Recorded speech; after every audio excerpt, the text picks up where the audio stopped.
আপনারা ইতিমধ্যে জেনেছেন বাংলাদেশ স্বাধীন হওয়ার পরে সবচেয়ে বড় সমাবেশ আজকে শরৎদি উদ্যানকে কেন্দ্র করি প্রায় 3 থেকে 5 কিলোমিটার বিভিন্ন দিকে বিস্তৃত সম্মেলন হয়েছে। আলহামদুলিল্লাহ আমাদের সম্মেলনে বড় ধরনের কোনো অঘটন ঘটেনি।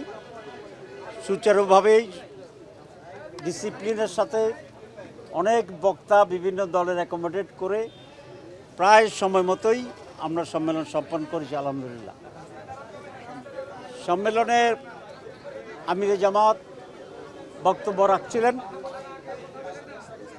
ওনার প্রায় 40 মিনিট বক্তব্য রাখার কথা ছিল এবং সেই হিসাবে উনি কন্টেন্টসও ঠিক করেছিলেন,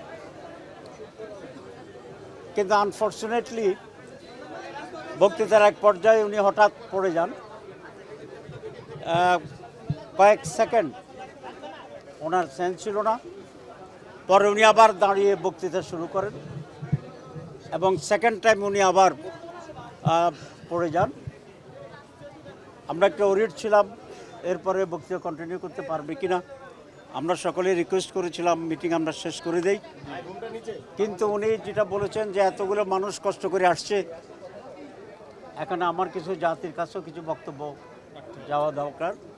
সেই পরিপ্রেক্ষিতে উনি বসেই বক্তৃতা দেওয়া শুরু করেছেন। ডাক্তারদের খুবই কড়া সিদ্ধান্ত ছিল উনি যেন কোনোভাবেই বক্তৃতা না দেন। এক পর্যায়ে আমরা বক্তৃতা প্রোগ্রাম স্থগিত করার উদ্যোগ নিয়েছিলাম, কিন্তু ওনার দৃঢ়তা এবং যে কোনো মূল্যে উনি কিছু কথা বলবেন আল্লাহর উপর ভরসা করে তখন উনি বসেই বক্তৃতা দেওয়া শুরু করেছেন এবং কিছু প্রয়োজনীয় বিষয় উনি আলহামদুলিল্লাহ কভার করতে পেরেছেন। আর কিছু বিষয় উনি বলতে পারেননি, সেগুলো ওনার পুরো স্ক্রিপ্ট আমাদের লিখিত আছে, সেটা আমরা বিভিন্ন অফিসে নিউজ মিডিয়ায় আমরা পাঠিয়ে দেওয়ার ব্যবস্থা করছি। ওনার শারীরিক অবস্থা ভালো আলহামদুলিল্লাহ।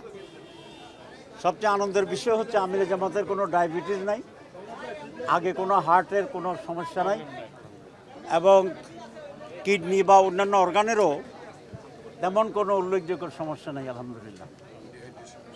উনি আসার পরে ডাক্তার এসেছেন, এখানে অনেক ডাক্তার আসছে, এটা তো হসপিটাল, এবং বিভিন্ন ডিপার্টমেন্টের লোকেরা চেক করেছে। ওনার হার্টের ডাক্তার আসছেন, স্পেশালিস্ট আসছেন, নিউরোলজির স্পেশালিস্ট আসছেন, অর্থোপেডিক্সের স্পেশালিস্ট আসছে, মেডিসিনের স্পেশালিস্ট আসছে এবং